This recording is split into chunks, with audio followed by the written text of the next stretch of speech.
So before I actually get into the discussion, I thought it would be helpful just to give a little bit of relevancy to why I'm up here. I actually retired from EY about 10 months ago. And I spent 37 years of my life doing a lot of things, serving clients, some very big clients, and working some business lines from a global perspective, leading those. I was asked to come back when I retired to consult, so now I'm a gigger, as you so eloquently stated earlier today. And it feels good to be a gig in the gig economy, right? It's a whole different animal, let me tell you. I started my career, I was an international tax partner, so how I got into the people space, I don't know. About 20 years ago, they asked me to start running business practices, which I did. I was the tax managing partner for the West Coast, which consists of a lot of states, and California included, and some of the biggest innovative companies across the planet live right here in River City, including Eightfold. Then I moved to London, and I was the Global Deputy Vice Chair of Tax. And the firm, about 4 years before I retired, actually gave me a gift. Right? The EY board came and asked if I would run the Global People Advisory Services practice, which I jumped on in a heartbeat for a number of reasons. That's where we met. And the big reason is because our purpose, and every company needs a purpose, but our purpose in PAS alone was to unleash the power of the human or the workforce to do the extraordinary, right? And that was extremely important. And EY Skills Foundry, actually, that's where it was spawned, right? And actually, the reason we started that, we were in the learning business, but we were doing it all wrong. It wasn't AI, deep learning. It really didn't have a platform. It was all about figuring out solutions on how to help people learn better. It was inadequate, right? And then the global CEO at that time, Mark Weinberger, very close friend, then and now, and his deputy, who is now the global CEO, Carmine DeCibio, as friends, I don't know why they beat me so hard, but they were beating me on the back saying, buddy, you need to fix this.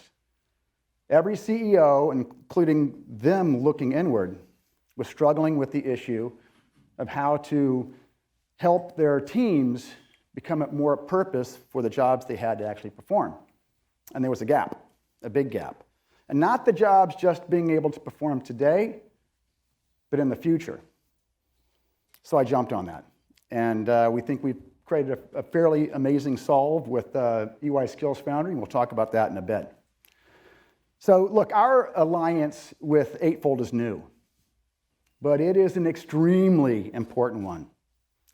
And what excites me most about the alignment is not just their technology, it's pretty powerful. We didn't just peek under the covers, we took the covers off. We went through a monster procurement process in parallel with what EY was actually looking at, because we were looking at, from an EY internal perspective, to use Eightfold also.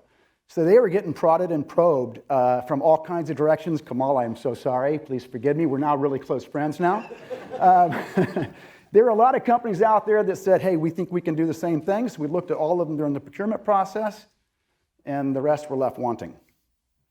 But I can tell you what really excites me and ignites me about this relationship is while we were prodding and probing, something kind of magical happened. We figured out that, culture and purpose, we all know you got to have it. Every company needs it. It's a must, right? That purpose piece is critical. It's got to be real.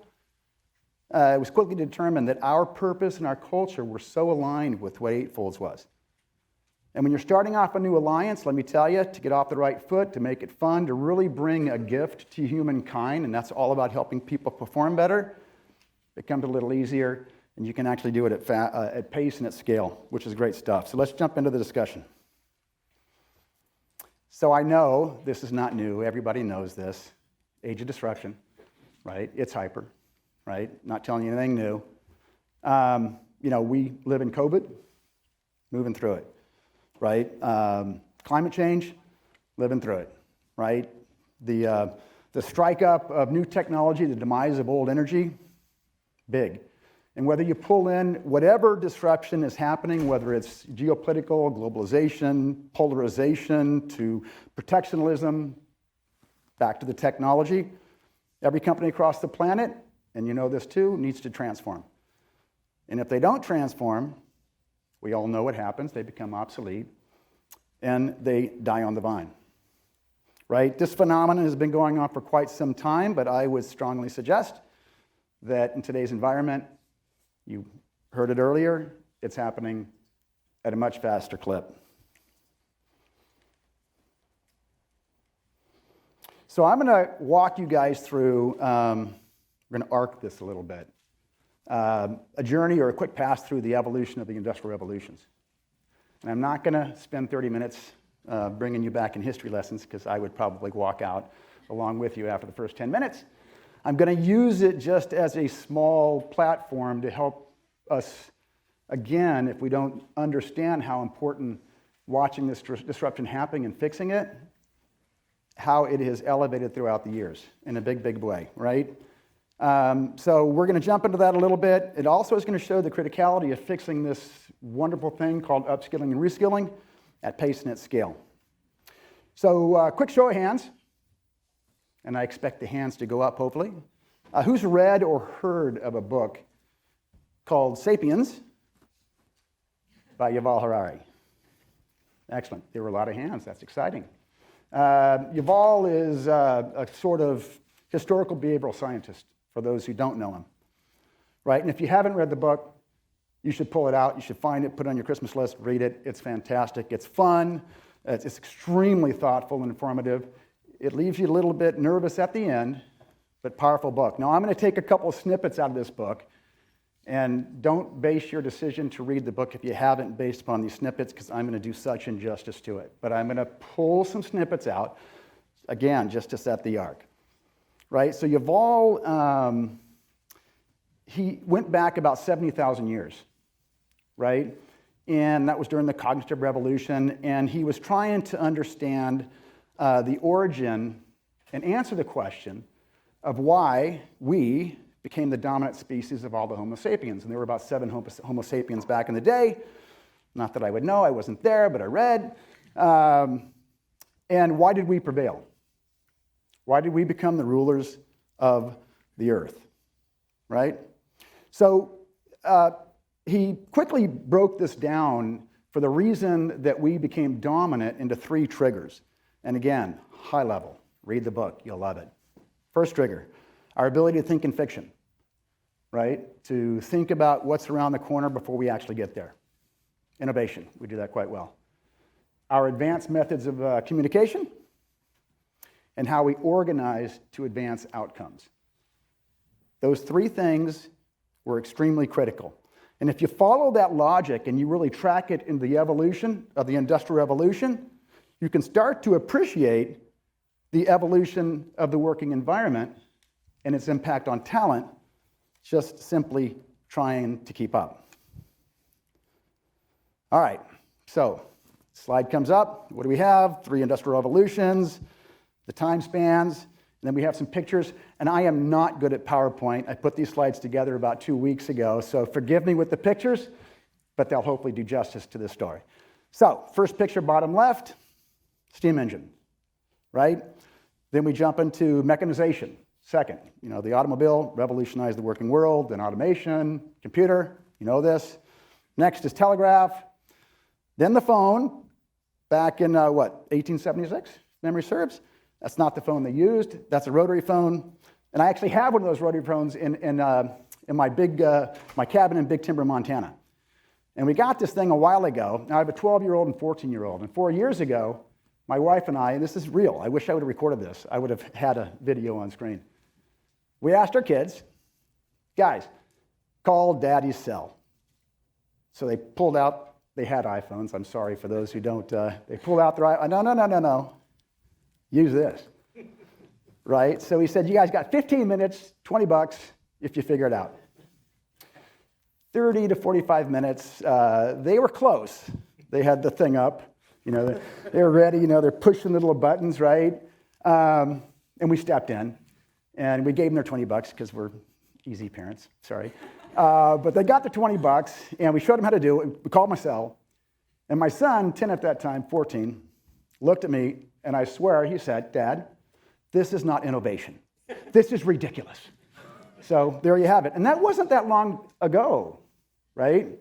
So then you jump into World Wide Web, top row, factory working, division of labor, things started moving quickly, mass production, and then the wonderful, what is that? The global multinational corporation, right? So all of these rows tie into Yuval's theory of evolution, right? Advancement, leadership. Bottom, thinking and fiction. Middle, all about how we changed our communication modes. And top is all about how we organize to dominate. Make sense? Yep, thought it would. All right, as you can see over time, there's a lot of blur between the two, but disruption in the working world is occurring throughout every one of these triggers. And at pace, happening fast, right? It's not just one, it's all of them. And we have to contend with that in the working world. So what's happening today, right? Take a look at the fourth industrial revolution. This is where it gets a little bit busy, right? We jump into hyperdrive, thinking in fiction, autonomous automobiles, right? AI, we mentioned that earlier. We've got Internet of Things, machine learning, 3D printing, drones, and the list goes on and on and on, right? And all of these technologies are merging together as they mature at a very fast pace, massive collaboration. Jump into the middle row, right? We've got advancement in communication, you know this, digital solution, to social, to location-based apps, to Teams, to Zoom, to all kinds of good things that's really advancing how fast we actually communicate inside the organization, outside the organization. And then the interesting part is how we organize to advance. And this gets tricky. We've got unicorns, decacorns, hectacorns. We've got companies going global to less global, back to global. Big things happening in this space. You've got a phenomenon that's happening also in the working world, and I think I'll show you mentioned it. We're starting to see in the global world, and we're starting to see it at EY, and I can attest to that because I'm one of them. Fewer employees are being hired and a lot more contractors. And I don't think this phenomenon is going to stall anytime soon.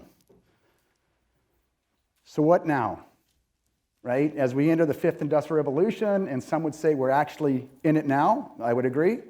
Harmonization between machine and human, humans at the center, right? I think a big piece of this solve that we have to adjust for and quickly get there at pace and at scale, and it's critical, is fixing this upskilling and reskilling issue. So this picture, future is becoming the past, it's busy for a reason, right? I talked about unicorns, right? Unicorn, for those who don't know, I'm sure everybody does, private companies, 0 to $1 billion. The pace at which they're getting to that billion is pretty quick, right?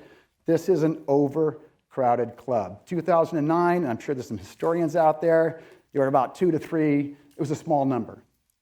Now we have over 1,000 and growing. Now that might not seem like a big number, but for every unicorn that's originated, maybe 3 to 5 die on the vine.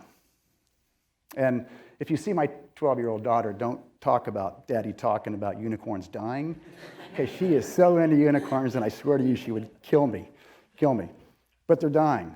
Now this is a picture that starts blurring everything. This is perfect innovation, right? Thinking in fiction. Every one of these companies has something new, innovative, exciting, otherwise that have not $1 billion of valuation. A lot of companies in here are about how we advance and how we communicate differently. And I guarantee you that how you organize to dominate, people are moving from these, and it's not just the unicorns and the bigger companies, the companies that haven't made it to unicorn, and there's a zillion out there. People are jumping from job to job to job to job to job, company to company to company. I mentioned earlier 37 years at EY. I'm a rare animal, man. So you will not find me too often, right? I'm out there. I'm 61 years old. Rare will you find a 5 to 10 year legacy in a same organization. People are moving, and it's the right thing. And as you get more contractors, again, you're not even employees. You've got multiple companies you're serving. So how we organize, how we communicate with one another, it's getting a little dicey. Everything's getting faster, Mentioned that before. Future's moving to the past quickly. It's not going to change anytime soon. And as the speed of disruption gets faster, and hopefully we all believe that it is hyperdrive, right? The lives of skills is getting shorter. Hunters and gatherers, moving to farmers, what is that?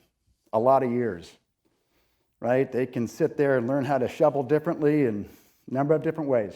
Life was good, right? Then we go to the first and second industrial revolution, right? You get into the factory, maybe 100 years or so. But you can see what's happening. You get into the third, push into the fourth, digitization, 2 decades maybe, right? That's when I started. Connected tech, right? 18 months, 24 months. It's getting faster. And the future, right? What's happening in the future? How long are these skills going to last? Post-pandemic teams, net zero, collective AI consciousness, which is a fascinating subject if you haven't read about it. We're moving in that direction. Are we talking about skills lasting for months, weeks? Fact of the matter is, it's shifting, and it's shifting fast. The global workforce just can't keep up. Or they're having a hell of a, can I say hell? Come on. Yeah. They're having a hell of a time trying to keep up, right? This isn't easy. The symptoms of this are evident across a number of different areas, right? Extreme talent shortages, we're feeling them. Limited time to act, we're feeling that.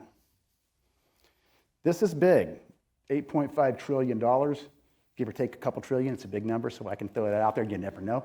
But this is unrealized revenue because of the skill shortages. That's massive. Now that's the financial aspect of it. There is a reason, and it's not a surprise, and it shouldn't be a surprise to any of us. Mental health issues caused by what we're feeling today, right? They are rising to the fore. And there's a reason for that, right? It's a stressful environment out there. And I'm not saying mental health issues weren't, when I was growing up, they were there. Just come to our house for a Christmas dinner with the Bertolino clan, and I swear to God, you'd have walked out of that room going, holy moly, mental health issues are definitely on the rise. And this was back, 40 years ago. Fact of the matter is, it's a tough place to be when everything is moving at the pace it's moving, and the workforce is getting caught up into it, and we don't have a solve.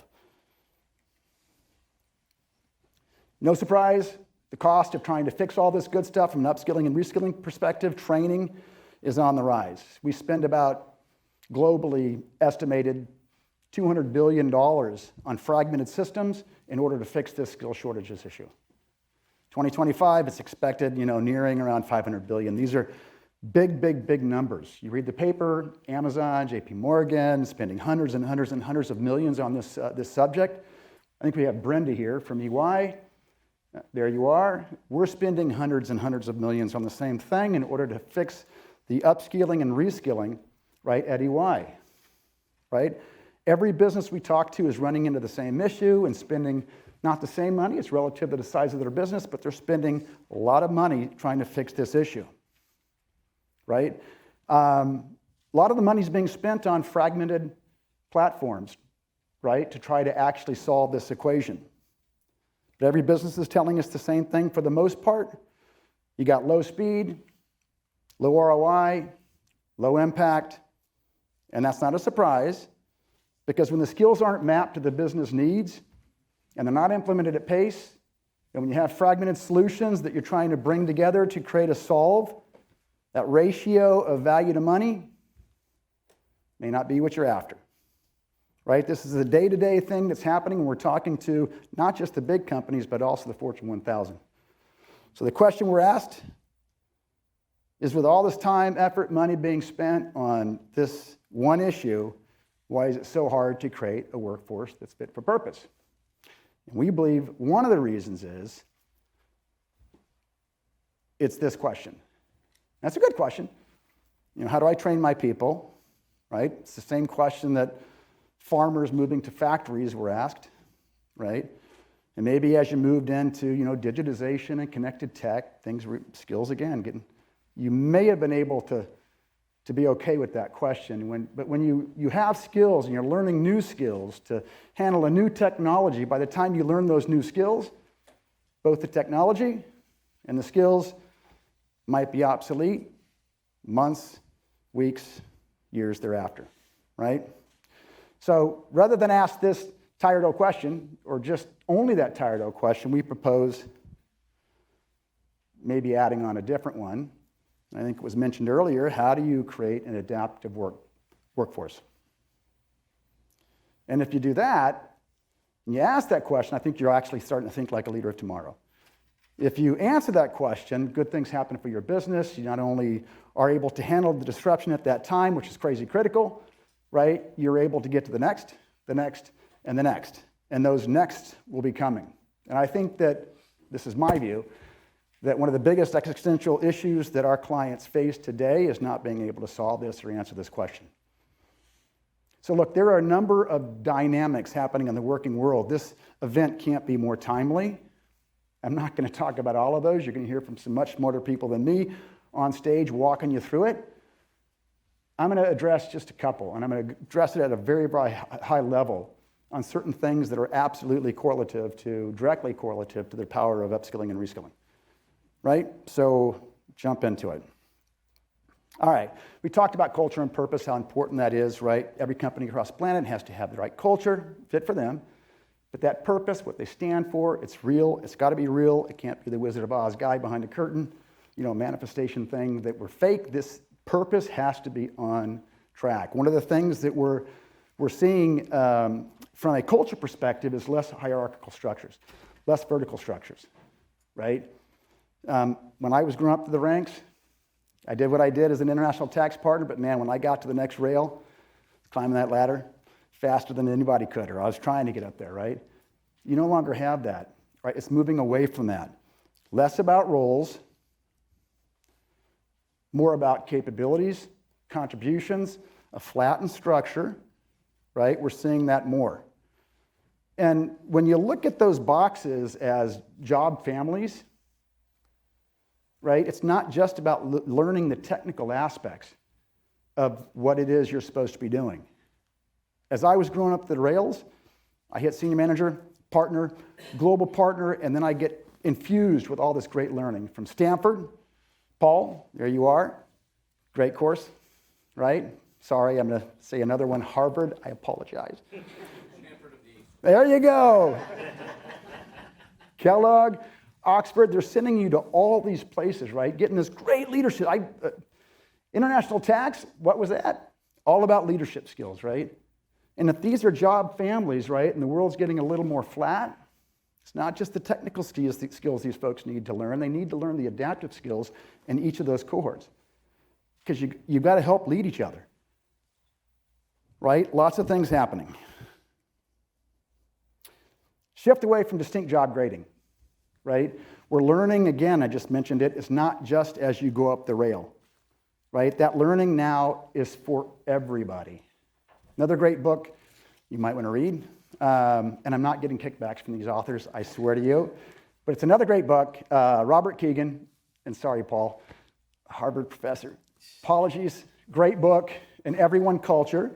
What was it? Becoming a Deliberately Developmental Organization. And you say that fast 4 times. It is complicated. But he was emphasizing this good stuff years ago. When he wrote the book, 2015-16, he was talking about a flattened structure. He was talking about learning for everybody. And it was real, and it was pretty amazing. And now we're seeing it.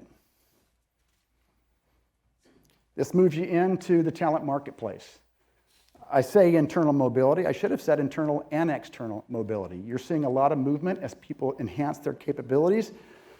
Now they can do a bazillion other jobs. A lot of movement within the organization, geographically. And I can say, talent marketplace is probably one of the hottest things on the street right now. And I don't think it's going to shift anytime soon. The talent marketplace, I think, is a door that's going to be opened and opened and opened. The key to that door, upskilling and reskilling, but that powerful talent marketplace door is what it opens. Good stuff. And I knew you'd know that I would get here. Invest in learning like you never invested before. Reskilling, upskilling, it's got to be a strong focus. As Brenda knows, it ain't easy, right? Getting the fix. And this is where EY has really put some time and effort in trying to solve. So for the next 4 minutes, I'm going to jam through these slides.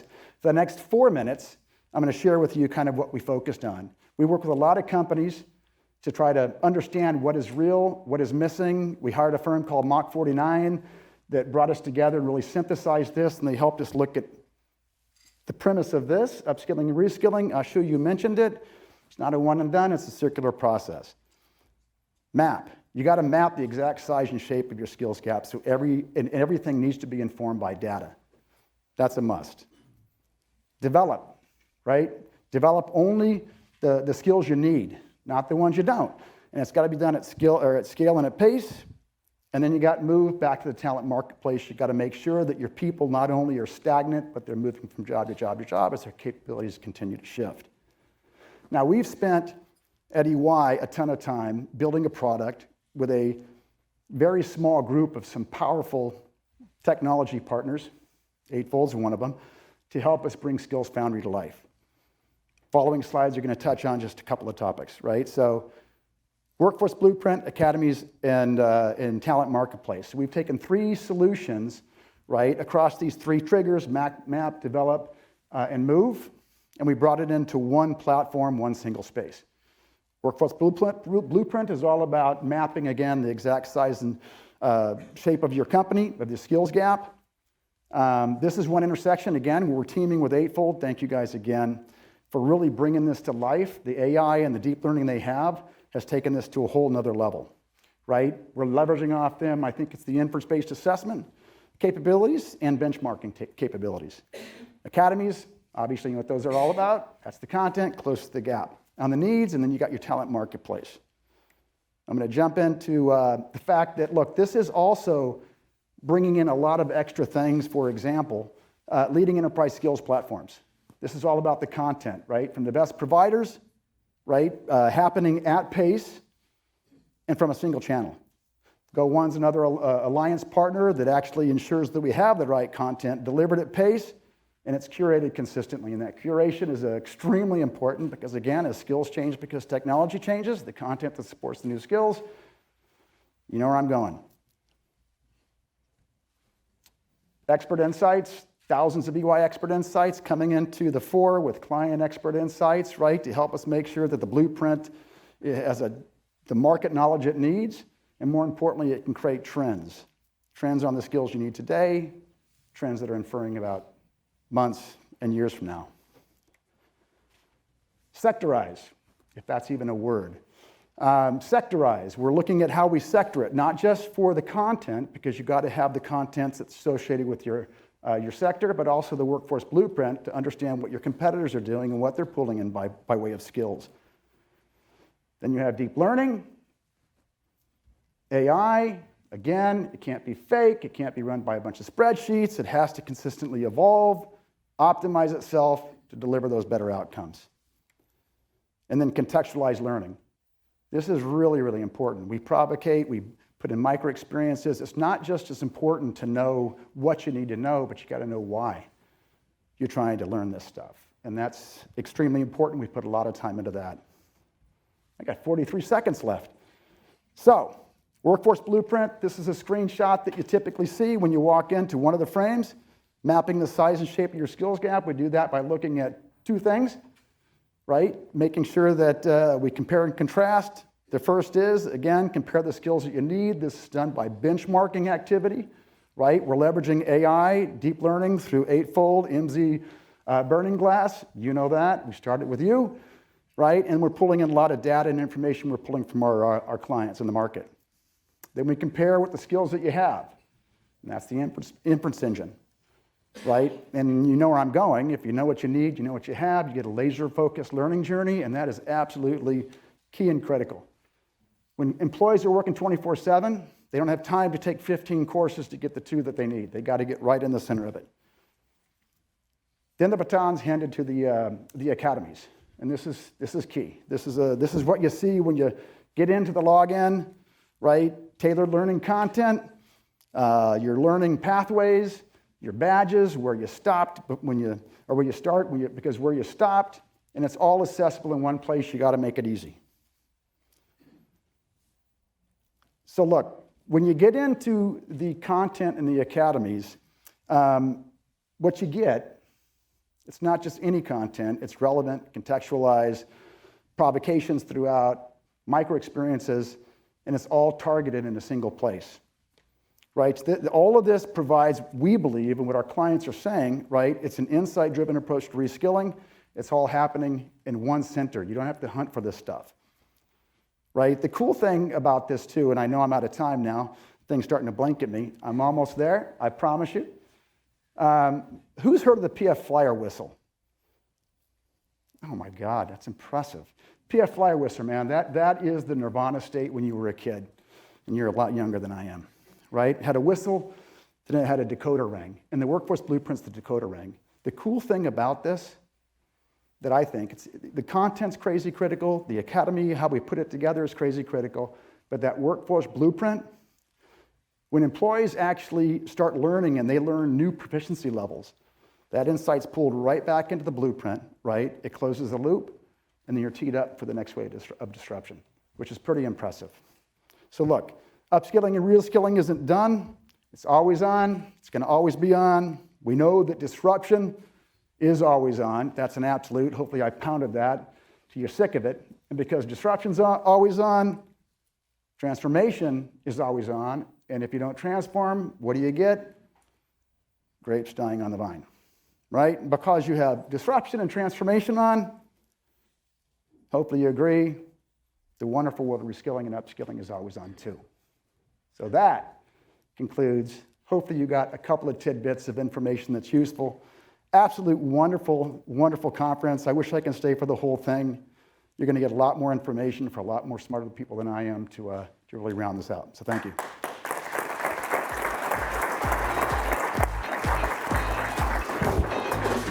That was a hell of a keynote. Man, I was running fast. Awesome.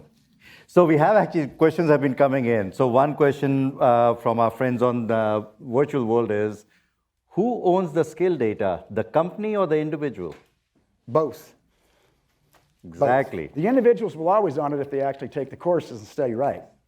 But we're getting, like I said, the content's coming from a number of sources. But in the younger badges, from a bronze perspective, you're getting it from Go One. Awesome. Great question. Any other questions in the audience for Mike? Right here. Hold on. Mike. Hey, thank you very much. Upskilling is all well and good, but if there are no positions and if there's no path to a promotion and compensation as a reward, is this just an endless cycle? You know, what is the ultimate goal for the employee? A great question. The jobs, I will be hard to believe that they're not going to be there, right? The jobs won't be there. They'll be sitting idle if you don't have the skills to support them, right? I work at a big organization. As Global Deputy Vice Chair of Tax, I can tell you it was back in the day, $8 billion business, 40,000 people. And for as fast as some of the things we did change and shift, there was always, always a job for somebody that was learning something on the come. Always, right? So it's a great question. Every company out there is going to solve for it by putting out new jobs based upon the good stuff that you guys are putting out there that are changing technology. But you saw that list of unicorn companies, and remember, unicorns, decacorns, hectacorns, 10 million to 100 billion. There's a ton of these companies coming up, and every one of these companies has multiple jobs. It's the individuals and the workers that innovate.